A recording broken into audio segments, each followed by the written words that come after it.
Hey everyone. So I found a new version, new model of EFT. And EFT is short for emotional freedom tapping. And why this is beneficial is because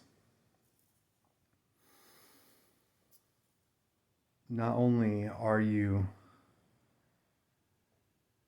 giving yourself essentially an affirmation, such as, even though I have a belief that I am a very broken man, I deeply and completely love, forgive, and accept myself.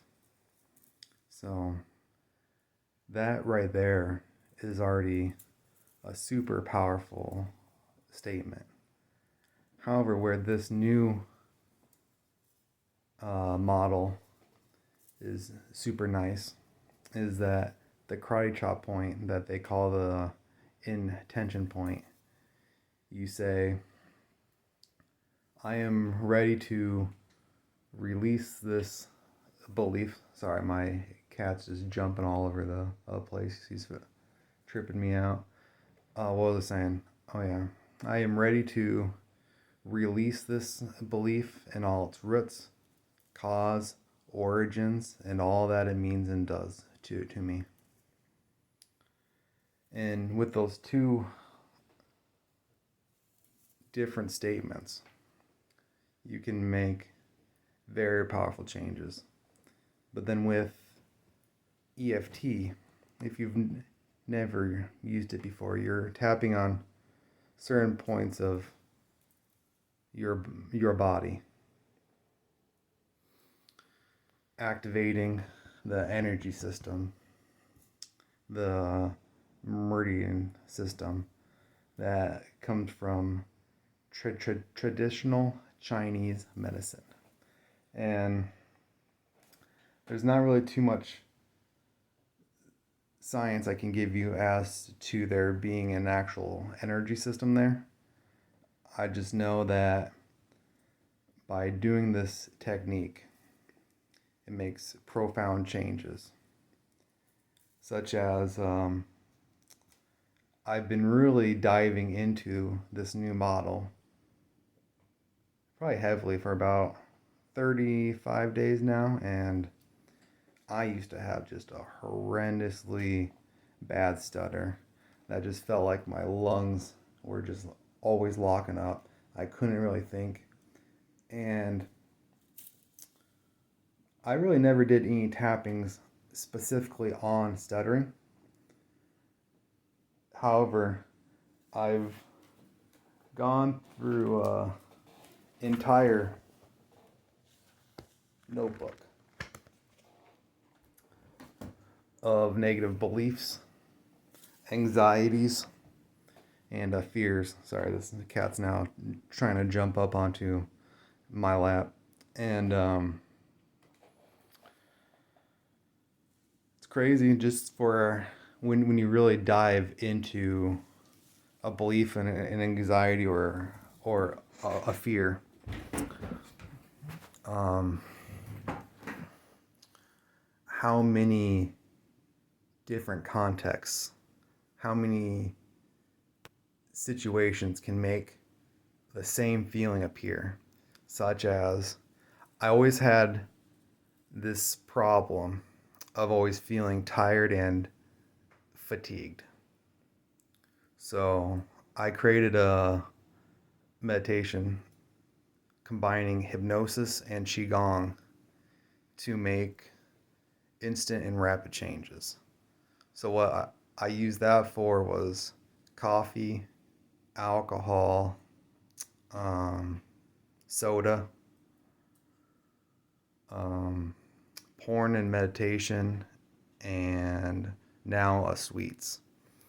What I found out was that my tired and fatiguedness was not actually dependent on those stimulus.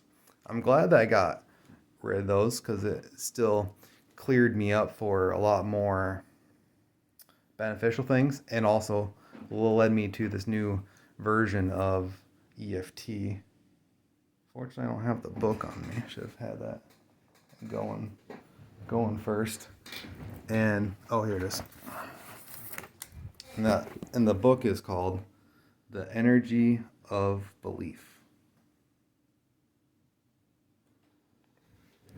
by Mary T. Seiss and Shelley Sidney Bender.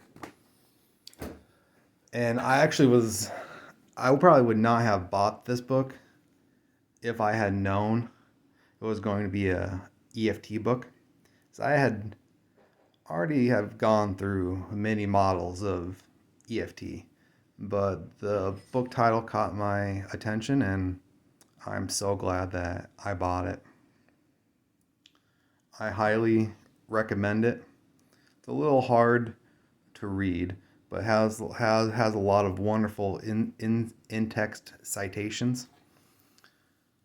For you can even delve even further into how this book was created and all the resources that they've used to back the book.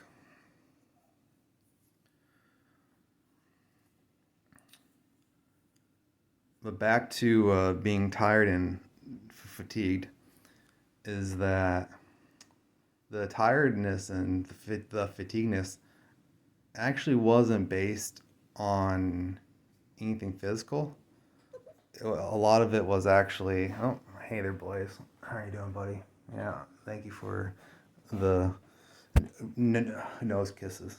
I really appreciate it. Okay, can you just jump off here? There you go, buddy. It wasn't actually based upon anything physical. One was based upon childhood and the depression that I was feeling then that had grown through the decades. And I got rid of that one. Then the tired and fatigued feeling came back. No, I am busy, Blaze. Sorry, buddy. And then the second context was actually based around my first job, and I remember kind of how that developed, where I would just always be tired and fatigued during it, and it wasn't actually physically. It was in my head, just because of all the massive amounts of social anxiety that I had at that time, kind of wrapped around intense ball of feelings of fear that eventually manifested itself into a habit of being tired and fatigued. And then the tired and fatigued feeling came up a third time, and this was once again based upon my first job, where it was actually centered around feeling hunger made me tired and fatigued. And I remember how that one started also, actually, when I was working through it. I need to get that fire alarm. All right, anyways. And what I've learned, I'm taking an intro to psych class right now, is that the brain, there's not like one area that stores in information. It uses the entire brain in multiple different areas and contexts and situations that kind of allows you to remember things. So what I found out is that as you start tapping on one thing, it will lead you to a bunch of different other thoughts, feelings, and beliefs that are actually connected to it.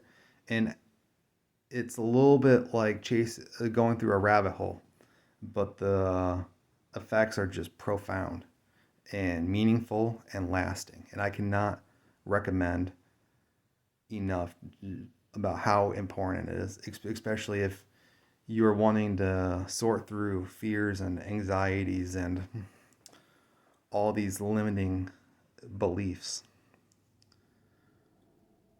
And that's my take on the book, The Energy of Belief. And thank you for for watching.